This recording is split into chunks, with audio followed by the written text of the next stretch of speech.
কর্মের না একটা সুন্দর বিধান আছে, অথবা আমরা এটা বলতে পারি অ্যাকশনের না একটা রুট কজ আছে। আর সেটা না শুধুমাত্র মেটেরিয়াল সাকসেসকে গেইন করা নয়, অ্যাকশন আমাদের মাইন্ডকে পিউরিফাই করে, অ্যাকশন আমাদের মাইন্ডসেটকে স্ট্রং রাখে, অ্যাকশন আমাদের এটা বলে তুই যখন এই বিষয়ে কাজ করছিস তার মানে আজ নয় তো কাল তুই এটাতে বেটার হবি হবি হবি। আপনার ইনার স্ট্রেংথ বৃদ্ধি পায়, আপনি এগিয়ে যেতে থাকেন, আর ম্যানিফেস্টেশনের উপরে আরও বেশি করে ভরসা আসে যে আপনার মাইন্ডসেটকে পুরো চেঞ্জ করে দিয়েছে এই ম্যানিফেস্টেশনের প্রসেস, আর তার ফলে আপনি এত সুন্দর অ্যাকশন নিতে পারছেন।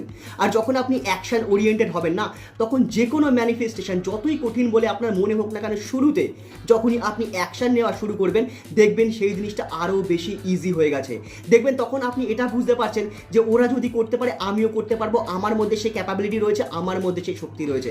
আর এটাই হচ্ছে কর্মের বিধান। যে মুহূর্ত থেকে আপনি কর্ম করা শুরু করবেন সেই মুহূর্ত থেকে আপনার ভাগ্যের চাকা ঘুরতে শুরু করে, কিন্তু আমরা সেই মুহূর্তে দেখতে পাই না।